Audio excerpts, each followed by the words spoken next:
Bismillahirrahmanirrahim. Alhamdulillahil qawiyyi sultanuh, al-wadhihi burhanuh, al-mabsuti fil wujudi karamuhu wa ihsanuh. Nah, itu salah satu contoh lagu.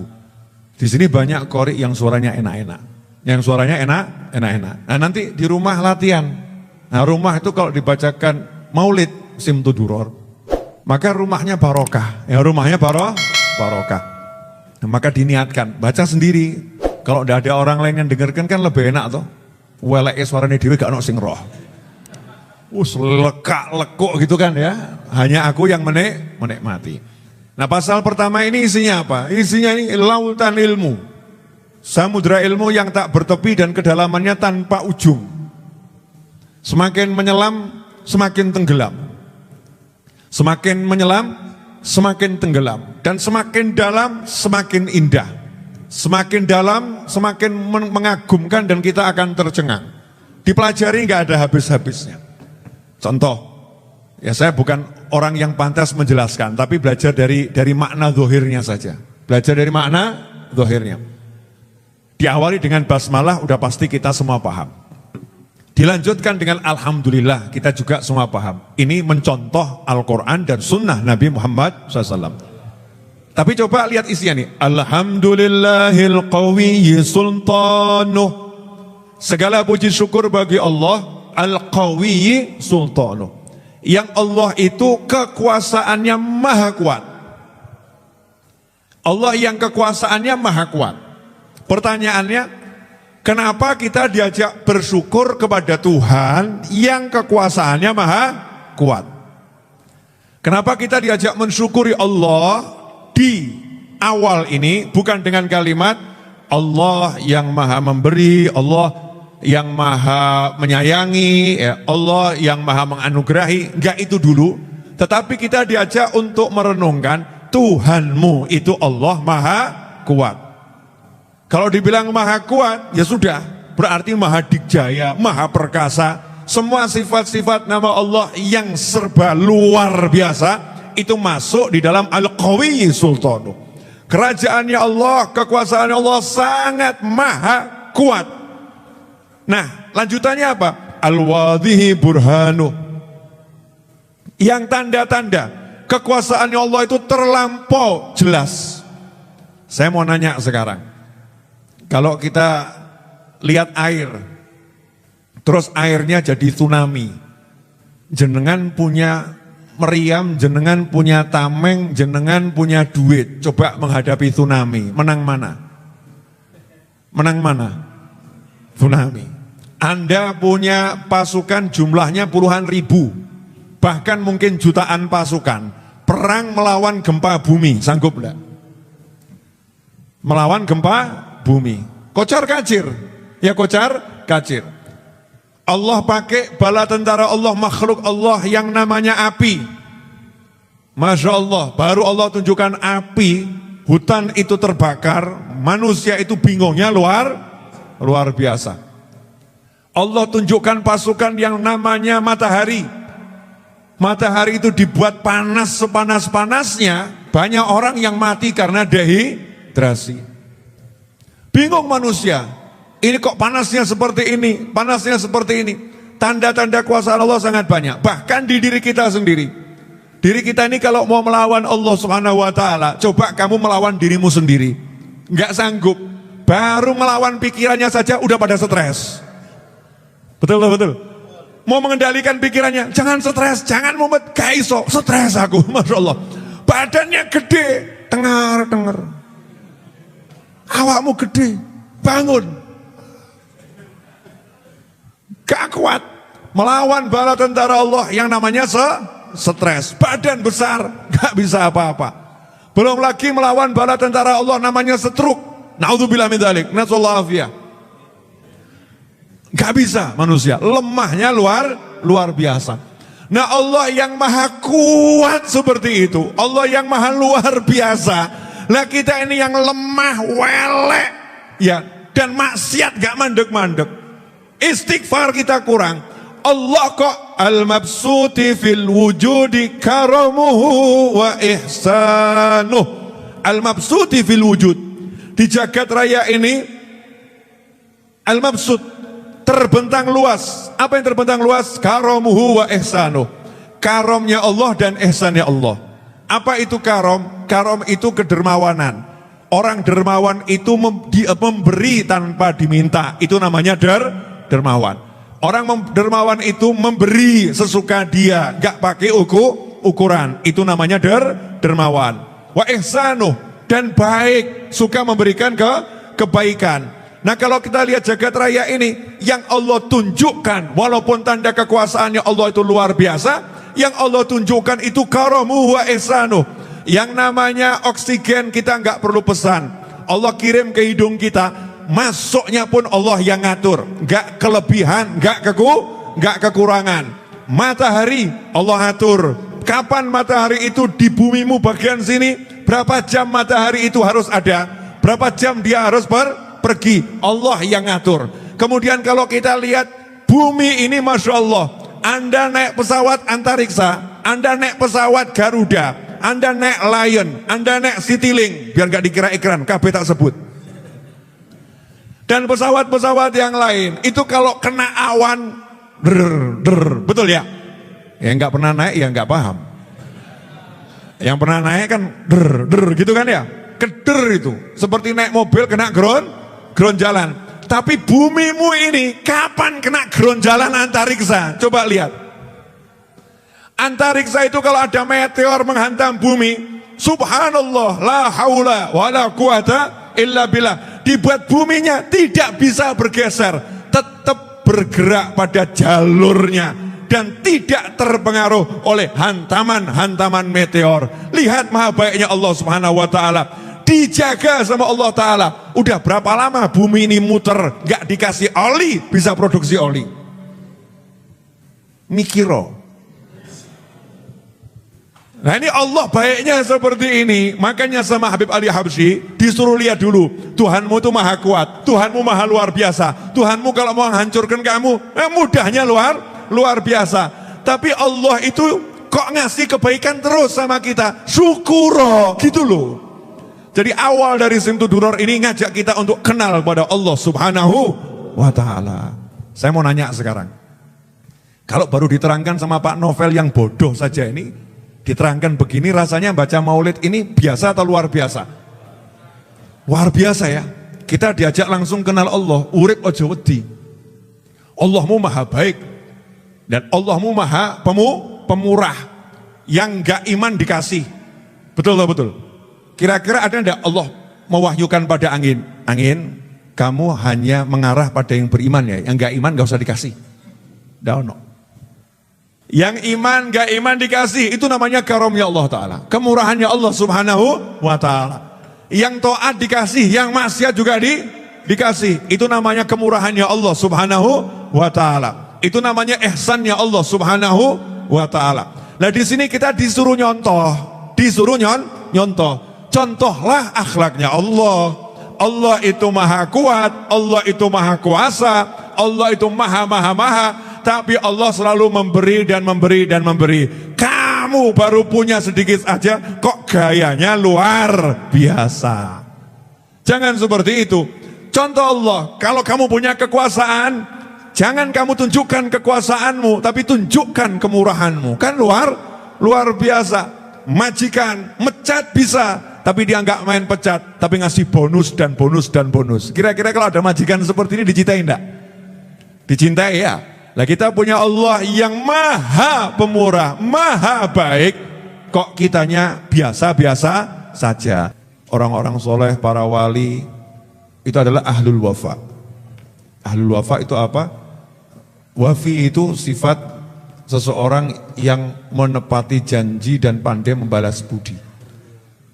Jadi kalau ada orang dikirimi pisang goreng, terus ngebalesnya ngirimi pisang goreng, itu namanya bukan wafi, bukan ahlul wafa, biasa. Mukafi artinya hanya membalas saja. Tapi ke ahlul wafa itu dikirimi pisang goreng, balesnya itu ngasih emas 1 ton. Itu ahlul wafa. Ibrahim alladzi wafa. Nabi Ibrahim termasuk ahlul wafa. Nabi Ibrahim termasuk ahlul wafa. Nah, para wali itu ahlul wafa, ahli membalas budi. Contohnya Syekh Abdul Qadir Al-Jilani radhiyallahu anhu. Yang nggak percaya jangan dengarkan dan nonton tayangan ini. Saya sudah ngomong loh ya. Awas, kamu nggak percaya, dengarkan, jangan komplain. Cerita ini hanya untuk yang percaya. Cerita ini hanya untuk yang yakin. Cerita ini hanya untuk orang yang cinta pada aulia wassolihin. Kalau nggak percaya, hentikan sekarang juga. Jangan lihat saya saat ini. Selesai saya cerita, nonton lagi. Boleh gitu kan ya. Nah, Syekh Abdul Qadir Al-Jilani radhiyallahu anhu pernah ada satu orang datang ke rumah beliau, laporan bahwasannya temannya lagi disiksa di kubur. Dapat dari mimpi dan bahkan suara siksa kuburnya itu terkadang terdengar oleh temannya ini. Allah maha mampu untuk memperdengarkan siksa kubur pada sebagian hambanya. Allah maha mampu. Jadi jangan kamu anggap nggak masuk akal, akalmu nggak masuk. Wah itu nggak logis, logikamu nggak masuk, logikamu nggak masuk. Ini bukan bab akal, bab logika, ini bab iman, iman. Allah maha mampu memperdengarkan siksa kubur kepada sebagian hambanya, sebagaimana Allah maha mampu memperdengarkan tangisan batang kurma kepada sahabat Nabi Muhammad Sallallahu Alaihi Wasallam, dan sebagaimana Allah maha mampu memperdengarkan tasbihnya makanan, sementara Allah mengatakan mereka itu bertasbih tapi kamu tidak mengerti tasbih mereka. Tetapi sahabat berkata dalam Sahih Bukhari, kunna nasma'u tasbihat ta'am wa huwa yu'kal. Dahulu kami biasa mendengar makanan yang kami makan bertasbih kepada Allah Subhanahu wa ta'ala. Artinya ada orang-orang yang oleh Allah Ta'ala untuk hikmahnya diperdengarkan sesuatu dari kehendaknya Allah Subhanahu wa ta'ala. Berangkat guru Syekh Abdul Qadir Al-Jilani radhiyallahu anhu, ini ada teman saya meninggal, tampaknya dikubur disiksa. Tolong bantu teman saya. Syekh Abdul Qadir Al-Jilani nanya radhiyallahu anhu, apakah dia pernah datang pengajian saya? Enggak. Apakah dia pernah datang pengajiannya murid saya? Tidak. Apakah dia pernah datang undangan makan saya? Rodho kan lengkap ya, makan ada, pengajian ada gitu ya. Itu niru wali-wali. Jadi wali-wali itu ada waktunya ngaji, ada waktunya makan. Apa dia pernah ikut makan bareng sama saya? Enggak pernah. Makan bareng sama murid saya? Enggak pernah. Wah kalau gitu, saya enggak punya jalan untuk memberikan syafaat. Karena untuk memberikan syafaat itu harus ada jalannya. Seperti jenengan mau mancing, harus ada umpannya. Kanjeng Nabi Muhammad SAW bisa saja mengeluarkan air dari sela jari jemari beliau SAW langsung. Sebetulnya bisa. Tapi sunnatullah fil alam, Allah ngajari jangan langsung, ambil air dulu untuk pancingan. Seakan-akan seperti itu. Allah bisa menjatuhkan kurma itu langsung dari atas kepada Sayyidatuna Maryam alaihissalam. Tetapi Allah memberikan syarat, goyangkan, syarat saja.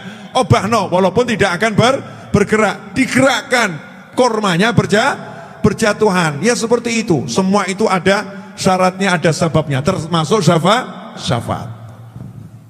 Maka saat itu temannya tadi ingat-ingat, dia tuh cuman pernah lihat, ngomong sama saya, komentar, ini jalan kok banyak debu seperti ini berterbangan, ada apa?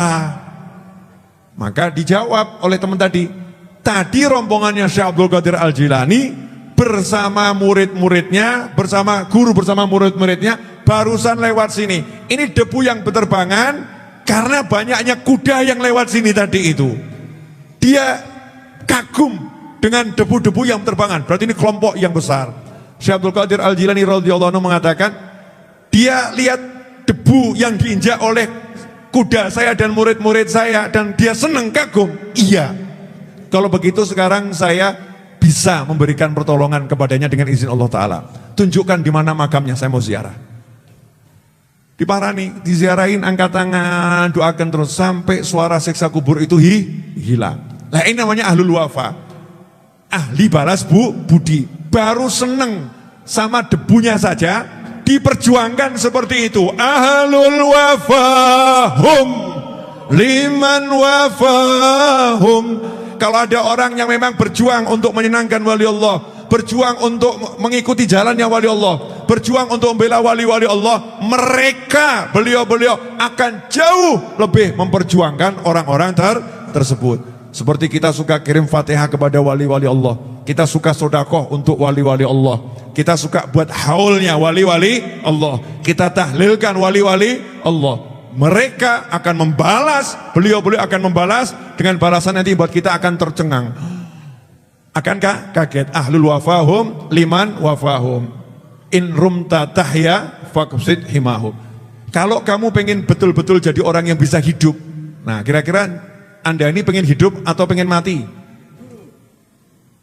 Maksudnya paham enggak ini pengen hidup? Karena banyak orang hidup tapi mati. Hidup gak bisa menikmati hidup.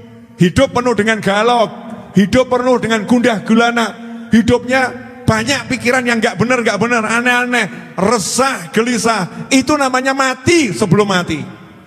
Belum disiksa di kubur, udah tersiksa dalam kehidupan. Na'udzubillah min dzalik.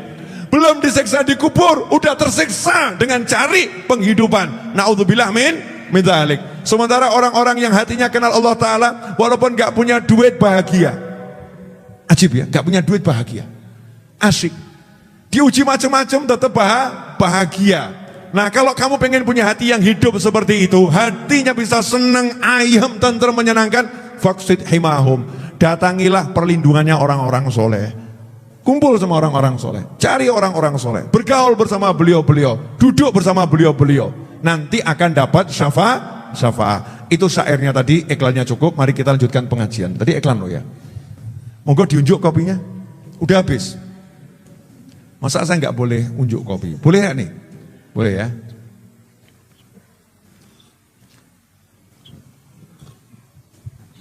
Lanjut. Al-mabsuti fil wujudi karamuhu wa ihsanu. Allah di alam wujud. Al-wujud itu alam semuanya itu. Ya alam semuanya, makhluk ciptaannya Allah Ta'ala. Itu Allah bentangkan karunia-Nya. Maka kita kalau lihat tubuh kita ini aja kita akan mengucapkan subhanallah, subhanallah. Karena tubuh manusia itu aneh. Saya mau kasih contoh keanehannya sedikit, boleh enggak? Boleh ya? Sepeda mau dibuat setimbang itu bisa, tapi agak susah, betul ya? Nah, tubuhmu ini 100 kilo kok bisa berdiri tegak, nggak ambyuk nih gimana nih? 200 kilo bisa berdiri, jalan nggak oleng. Kendalinya di saraf, di saraf. Saraf ini bisa membuat dengan izin Allah Ta'ala, kaki ini menopang tubuh, kaki ini berjalan tanpa oleng. Pernah mikir enggak itu? Tapi begitu sarafmu kena, jangankan kok ngangkat badan, ngangkat jari aja nggak bisa. Ngangkat jari aja nggak bisa. Jangankan ngangkat jari, naudzubillah min dzalik, mau kedip aja nggak bisa. Mau kedip aja nggak bisa. Mau berkedip itu nggak mampu. Kenapa? Karena Allah ya membuat tubuhnya lagi tidak bisa bergerak dengan melemahkan saraf-sarafnya, sarafnya. Lah bagaimana Allah menciptakan manusia? Bagaimana Allah menciptakan jagat raya? Allah menciptakan semua tadi dengan menunjukkan karamuhu wa ihsanu. Ada orang nanya sama saya, Habib, kalau di film-film barat itu dikatakan bahwasannya kalau di planet sana nggak ada kehidupan, berarti mubadzir jagat raya ini. Kalau di planet sana nggak ada kehidupan, berarti mubadzir jagat raya ini. Katanya orang-orang barat, ya. Jangan terpengaruh sama sembarangan pemikiran. Kalau saya punya pandangan begini. Ada tamu datang ke rumah saya, tamunya 1 orang. Kemudian saya sembelihkan kambing 10, sapi 50. Ya. Terus ayam 100, bebek 700. Ya bebek 700. Saya masak dengan aneka ragam masakan internasional. Dari mulai Sabang sampai Merauke, ya barat sampai ke timur. Daging tadi diolah makanan macam-macam. Kemudian saya ambilkan buah-buahan apel itu dari mulai mana lagi, apel Malang, apel manapun ya. Saya datangkan semua apel. Jeruk saya datangkan semua. Saya tata rapi. Terus tamunya datang, lihat makanan semua itu. Ngomongnya gimana? Masya Allah. Oh saya ini cuma sendiri kok. Anda menghormati saya seperti ini. Kalimatnya apa? Menghormati. Menunjukkan, yang punya rumah mau ngasih tahu. Saya orang dermawan, saya memuliakan kamu karena kamu udah mau masuk ke rumah saya. Allah subhanahu wa ta'ala, karena kita diparkirkan di bumi, sama Allah dikasih keindahan jagat raya yang luar biasa. Allah ciptakan untuk apa? Menghibur kamu wahai manusia. Untuk menjadi kesenanganmu wahai manusia. Hanya untuk menghibur kamu wahai manusia. Padahal umurmu cuma 60-70 tahun. Dikasih jagat raya yang luar biasa. Bintang-bintang gemerlap di angkasa. Untuk apa? Allah menunjukkan aku maha kaya. Ku ciptakan semua ini untuk menghibur dirimu. Luar biasa, bahasa syariatnya apa? Subhanallah. Itulah Allah subhanahu wa ta'ala. Maka dilanjutkan, ta'ala majduhu wa 'azuma syanuh. Kemuliaannya Allah itu terlampau tinggi, enggak ada habisnya. Semua urusannya Allah itu agung, enggak ada yang kecil. Semua urusannya Allah agung. Semut, coba itu, mau meneliti bagaimana semut yang sekecil itu bisa bergerak. Bergeraknya luas. Sementara kita membuat barang kecil bergerak, susahnya luar biasa. Semakin kecil semakin susah. Kalau besar itu lebih mudah, tapi kalau kecil mau dibuat bergerak, gimana nyoldernya? Cilik. Itu gimana saraf-sarafnya? Gimana otot-ototnya? Gimana? Bagaimana? Kita cuma bisa ngucap subhanallah, subhanallah, azuma sya'nuh. Semua urusannya Allah agung, gak ada yang kecil, dahsyat semuanya. Khalaqal khalqa lihikmah. Nah, kenapa Allah menciptakan makhluknya ini? Khalaqal khalqa, Allah menciptakan ciptaannya. Buat apa? Untuk apa Allah ciptakan semuanya ini?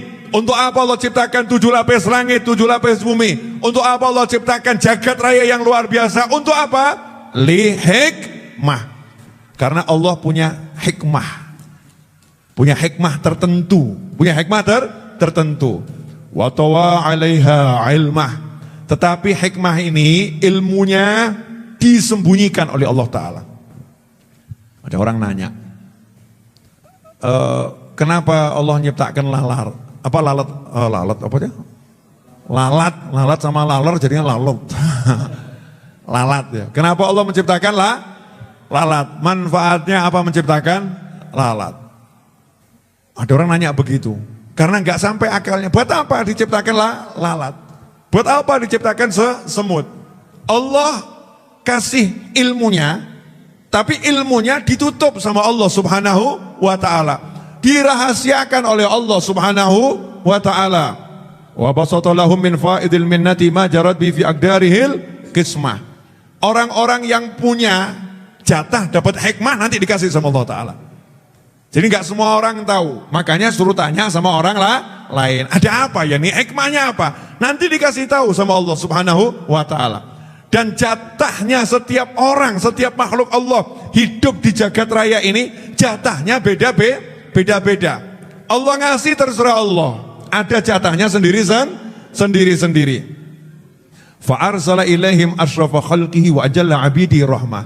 Nah, karena cintanya Allah, sayangnya Allah kepada ciptaannya semua tadi, makhluknya tadi semua, maka Allah utus kekasihnya, ciptaannya yang terbaik, yaitu baginda Muhammad SAW, rahmah, sebagai wujud kasih sayangnya Allah subhanahu wa ta'ala. Nah, insya Allah nanti Jumat depan dilanjut lagi keterangannya itu. Tapi kita bahas ini dulu. Saya mau nanya boleh? Mau nanya boleh? Bu, ibu kenal suaminya enggak? Apa yang dikenal? Ngoroknya atau makannya? Ngoroknya. Saya kenal ngorok suami saya. Saya kenal makannya suami saya. Tapi pertanyaannya, kalau hati suamimu kamu kenal enggak? Banyak loh istri yang tertipu. Ternyata suaminya memendam luka dan duka. Tapi selalu menampakkan wajah yang penuh dengan suka dan cinta. Sementara hatinya penuh dengan amarah murka. Ada loh suami yang begitu. Sabarnya luar biasa. Kita lihat zahir, nggak tahu hati. Nggak tahu hati. Kadang kita itu dikasih tahu sama orang. Suamimu tuh sebetulnya begini loh. Dia cerita sama aku sehingga kita bisa tahu, oh suami saya ini kelihatannya senyum tapi hatinya penuh luka. Dan dia sebetulnya marah, tapi dia sembunyikan marahnya. Kita tahu dari orang lain. Nah, jagat raya ini yang kita lihat zahirnya, di balik zahir itu ada rahasia yang luar biasa. Dan Allah beritahukan kepada Nabi Muhammad SAW. Kenapa diciptakan ini? Kenapa diciptakan ini? Kenapa diciptakan ini? Ada apa dengan ini? Bagaimana dengan ini? Allah berikan semua itu kepada Nabi Muhammad SAW. Jadi pengetahuannya Rasulullah itu unlimited. Pengetahuan Nabi Muhammad SAW itu tak terjangkau ya, oleh nalar dan akal manusia. Karena beliau SAW sudah menjangkau Sidratul Muntaha. Sementara Ali Maksum masih tetap di Jepara. Kita masih di kota-kota harus sampai Sidratul Muntaha. Udah sampai puncaknya jagat raya. Udah ngerti semuanya Nabi Muhammad SAW. Itu saja masih disuruh minta wa qur rabbi zidni ilma. Berarti kita nih hidup kalau mau senang jangan tergesa-gesa, ojo kesusu. Wah, bakat melarat saya ini. Saya ini bakatnya melarat, bakat miskin, gak mungkin saya bisa jadi kaya. Ya katanya keberuntungan itu ada di istri, setelah saya nikah, tambah mobil saya hilang. Ya berarti ini istri saya ini gak bawa berkah ini nasib saya ini. Nasib istrinya disalahkan, nasib saya. Wah begitu pula perusahaan ya tiba-tiba baru nikah, pengen seneng-senengnya, motor hilang, corona datang. Corona datang ya coronanya nggak pulang. Akhirnya perusahaan saya ditutup, saya dipecat. Ini gara-gara istri ini semua ini. Jadi saya bakat miskin. Kemudian sama istrinya dituntut ke pengadilan, akhirnya dibuang sama istrinya. Jadilah seorang duda. Kemudian dia berkata, duit nggak ada, mobil hilang, istri pun sirna. Kemudian mencoba untuk menikah lagi. Mudah-mudahan istri yang berikutnya hidupku lebih baik lagi. Ternyata setelah menikah, ya hidupnya bukan lebih baik, jauh lebih sengsara. Kemudian dia berkata, aku memang bakat jadi orang miskin. Aku memang bakat jadi orang susah. Ini namanya mendahului Allah Subhanahu wa ta'ala. Wa tawa'alaiha ilmah. Kamu tuh gak ngerti dirimu. Rahasianya kenapa kamu disuruh menikah dengan dia kemudian berpisah, kenapa kamu nikah lagi, kenapa kamu dipecat dari perusahaan, kamu gak ngerti, maka kamu percaya saja sama yang maha mengerti. Siapa? Allah Subhanahu wa ta'ala. Ini pasti ada sesuatu yang saya gak paham. Oh saya sering itu ya mengalami begitu-begitu sering. Ini kalau diterangkan nanti habis nih waktunya. Entek cuman menerangkan satu hikmah yang luput dari pandangannya orang. Ya, hikmah yang luput dari pandangannya orang. Sebetulnya setiap orang itu, setiap peristiwa yang dijalani dalam hidupnya itu hikmah. Tapi kadang telat. Telat apa? Telat sadar. Setelah 10 tahun baru, oh hikmahnya itu. Setelah 10 tahun hikmahnya itu. Mestinya dari awal udah paham. Kalau mau fikir. Kalau mau tanya sama Allah Subhanahu wa ta'ala dengan zikir, dengan doa dan lain sebagainya. Makanya hidup kita ini jangan tergesa-gesa menghakimi kehidupan. Percayalah pada Allah Subhanahu wa ta'ala. Ibu percaya enggak corona akan sirna? Jawabannya kan jawaban enggak jelas loh. Mau ngomong percaya tapi percaya. Ini ada corona saja semua orang kalau bingung kapan corona pergi, kapan. Gak usah bahas corona pergi. Bisa jadi kamu yang pergi duluan. Betul loh, betul. Ruwet mikir kapan corona pergi, akhirnya pergi duluan. Maka tugasmu adalah menikmati kehidupan. Nikmat ono. Hidup itu nikmat kata Allah Ta'ala, bukan di duit, bukan di kekuasaan, bukan di apa-apa. Fit to'ah, dalam to'at. Kamu sholat itu nikmat. Kamu pengajian itu nikmat. Kamu zikir itu nikmat. Kamu baca Al-Quran itu nikmat. Ya sudah, fokus saja ke situ. Nanti hidupmu jadinya enak. Gak usah mikir yang ini begini. Menghakimi kehidupan. Ojo kesusu, jangan tergesa-gesa. Nah itu di antara pesan dari Simtud Duror, ada banyak hikmah di balik semua ciptaannya Allah Subhanahu wa Ta'ala. Bu, boleh saya nanya, Bu? Tapi Ibu jangan tersinggung ya. Kenapa wanita itu lebih banyak perasaannya dan sedikit akalnya? Maksudnya bukan gak punya akal loh ya. Kapasitas perasaan sama akal itu lebih banyak dominan perasaan. Di antara hikmahnya ya Bu, bayangkan kalau ibu-ibu lebih banyak akalnya, sedikit perasaannya. Ibu akan jadi seperti kaum pria. Makanya kaum pria tidak ada yang cita-cita pengen hamil. Tidak ada kan? Tapi ibu-ibu begitu menikah, cita-cita pertama apa? Pengen cepet. Ini saya tahan nafas, karena kalau saya lepas saya hamil. Perutnya gede ini. Tahan nafas ya. Pengen segera hamil, pengen segera mengandung. Coba cek, Bu. Saya mau jawaban paling jujur dari ibu-ibu. Sebetulnya saat perut itu membesar, wajah semakin cantik atau perubahan ke arah nggak jelas? Semakin cantik atau semakin nggak jelas? Tuh, nggak jelas. Oke. Aroma tubuh semakin harum atau semakin begitu? Bu, jujur, yang pernah hamil ibu-ibu bukan saya. Ketika ibu hamil itu tubuhnya semakin wangi atau semakin begitu? Begitu tuh bagaimana? Ya begitu ya. Jadi perut semakin besar, yang lain juga semakin besar. Pipi, badan semakin besar. Aroma tubuh semakin gak enak, gak nyaman. Mudah untuk aromanya gak jelas. Mudah aromanya gak jelas. Yang lebih asyik lagi Bu, nanti setelah melahirkan, ibu itu langsung bebas atau masuk dalam penjara kedua. Setelah melahirkan masih harus berperang melawan darah. Betul Ibu? Ya, berapa hari Bu? 40 sampai 60 hari. 40 sampai 60 hari. Oke. Bu, setelah melahirkan ibu-ibu istirahat atau tetap bertugas? Nambah atau kurang? Lelah atau capek? Lelah atau capek loh ya. Sementara suami, kalau ibu melahirkan, suami hanya nunggu. Betul tak betul? Kalau anak nangis, ibu yang bangun, suami hanya laporan. Betul tak betul?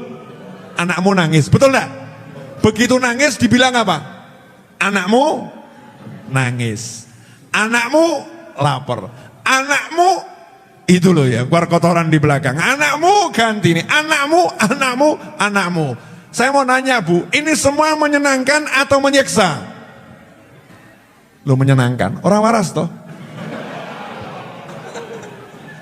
Kalau pakai logika, kalau dipakai logika tuh kalimat itu menyenangkan tuh waras atau enggak waras? Badan berubah, aroma enggak jelas, lelah tanpa henti, taruhannya mati. Betul ya, taruhannya mati. Tapi kalimatnya apa? Menyenangkan. Ini kalimat orang yang akalnya dipakai atau perasaannya dipakai? Perasaannya dipakai. Jadi para suami, kalau memang istri tampak enggak punya akal, bersyukurlah. Lah saya heran nih pria-pria akalnya banyak, tapi enggak dipakai. Bojoku ki ya, kok budumen ya.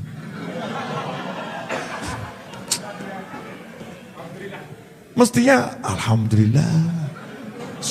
istri saya normal. Lebih banyak pakai perasaan daripada pakai akal. Bojoku gitu, sing dinggo rasane terus baperan. Namanya perempuan itu bawa perasaan. Kalau bawa akal tambah repot. Pak, maaf ya, saya taruhan nyawa. Asuransi jiwa itu berapa? Lah kamu belas nggak mengasuransikan jiwa saya, dan kamu nggak bayar asuransi jiwa saya. Kamu nggak bayar saya sama sekali. Terus kamu saya kasih anak, nggak ada anak itu nanti ditanya, anak ini bin kepada ibunya, nggak ada. Yang ada ya bin kepada bapaknya, mana hasil nikah. Kamu lagi-lagi nama kamu yang dipakai. Aku di mana aku hilang. Mulai besok aku tidak mau hamil lagi, kamu aja yang hamil. Masya Allah. Ini kalau perempuan pakai akalnya, geger enggak dunia ini. Makanya di barat sana banyak orang nggak mau nikah. Di barat sana banyak perempuan tidak mau punya anak. Kenapa? Akalnya dipakai, perasaannya mulai dihilangkan. Nah, Allah ciptakan perempuan dengan perasaannya dominan. Itu rahmah. Itu rahmah. Itu karunia dari Allah Subhanahu wa ta'ala. Makanya suami-suami, kalau istrimu baperan, alhamdulillah. Loh, kok yang atas yang alhamdulillah? Betul ibu-ibu? Rungokno. Nah, kita sentuh perasaannya, wanita bahagia. Ini kalau yang di sini nggak bahagia, kenapa ini? Mas, betul kan ya? Perempuan lebih pakai perasaan. Nah, kalau perempuan ini nggak pakai perasaan, pria ini hidupnya akan sengsara. Perempuan pakai akalnya, Mas, aku semeteng sangat sasi. Saya udah hamil 9 bulan dan saya udah melahirkan taruhannya nyawa. Ya, mulai hari ini saya nggak akan ngurus anak lagi. Jadi kamu bagian nyusoni ya awakmu, mopoi ya awakmu, ya ngasih asi kamu, mopoin ya kamu, mandiin ya kamu. Saya cuma mau lihat saja, ya. Saya mau tidur, capek ini 9 bulan hamil. Dah, saya mau lahir ini 4 hari mau tidur saya. Mau istirahat. Kamu melek. Kalau kamu dijadikan seperti itu, wahai kaum pria, kira-kira bagaimana? Kira-kira bagaimana? Alhamdulillah atau naudzubillah? Naudzubillah. Jadi ketika wanita itu lebih banyak pakai perasaannya, itu namanya hikmah dari Allah Subhanahu wa ta'ala. Sebaliknya ibu-ibu, jangan teriak, suamiku memang kurang perasaan. Ya itu justru aslinya pria gitu, Bu. Lah kalau pria-pria ini pakai perasaan semua, jenengan mati ngadeg tak jamin. Asli. Pria-pria pakai perasaan, Masya Allah, jadinya itu akan pencemburu tingkat tinggi. Namanya apa itu? Posesif. Nah, posesif. Hamdani kok apal betul ya? Nikah belum, udah paham. Posesif. Nah, ini orang-orang yang posesif ini, pria-pria posesif, ngeri atau gak ngeri? Istrinya dandan didik, pakai benges dikit aja. Kamu mau pakai benges buat siapa? Ya buat kamu, Mas. Kalau buat saya tuh dipakainya di rumah. Keluar bengesan ini maksudnya buat siapa? Saya kan gak ikut. Kamu mau pamer sama pria-pria lain? Ya kamu udah mulai begitu ya yang ya. Saya gak mau panggil kamu sayang lagi. Masya Allah. Neng hati yo batin ora paten. Ya Bu ya, betul kan ya Bu ya? Lama-lama ya stres. Bojo edan kayak gini. Iki lanang apa wedok gitu kan ya? Perempuannya juga bingung kalau ada suami seperti ini. Suaminya dikit-dikit yang kangen. Kira-kira wanitanya seneng atau bleh? Tanya Bu, seneng atau muntah Bu? Kalau tiap detik ditelepon yang kangen, ngono terus. Kira-kira awakmu seneng apa tambah mumet? Seneng atau mumet Bu? Mumet. Kenapa? Ini pria terlampau pakai perasaan. Istrinya akan ngomong, Mas tolong kamu jadi laki. Jadi lanang. Ya rodok gak nganggo perasaan lho. Ini jenenge lanang. Jadi Allah udah atur, nih pria dibuat begini, wanita dibuat begini. Itu hikmah yang luar biasa. Nah kalau udah paham semua itu, enak hidup. Hidup tuh enak. Gak ada keluh kesah sama perkara apapun. Ada corona, sono hikmah selesai. Ngaji yo, aturannya diikuti, gitu kan? Aturannya diikutin ngaji yo. Golek duit. Oh tapi gara-gara corona ini sekarang begini orang ono nyat awakmu males keset. Selesai. Gak ada gara-gara corona. Emang rezeki akan terganggu dengan corona? Enggak ada. Allah Maha Kuasa memberi rezeki. Allah Maha Kuasa memberi rezeki. Enggak ada makhluk Allah bisa menghalangi Allah Subhanahu wa ta'ala. Itu harus yakinnya luar biasa. Dah, insyaallah